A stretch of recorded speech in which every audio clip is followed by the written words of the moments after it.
بصوا يا جماعه، ده اسمه تيش. احكي لنا كده ده تيش. ايوه ده بيتحط في السقف بأكله. بالظبط، عشان في ناس بتشتغل حاجه اسمها ركب، وفي ناس بتشتغل اجناش.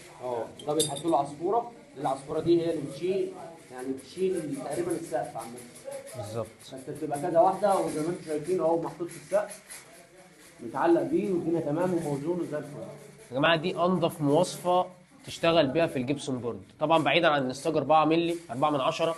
في تقسيطات بنخلينا اقل، يعني بنشتغل 60 سم احيانا. الاوميجا على 60 سم، ممكن اقل، ممكن يسيب على اقل، تمام 60 50 على حسب المكان. هنا مثلا ماشي على مثلا ستينات حسب التقسيط. ولسه هتقل كمان عشان خاطر المبنات.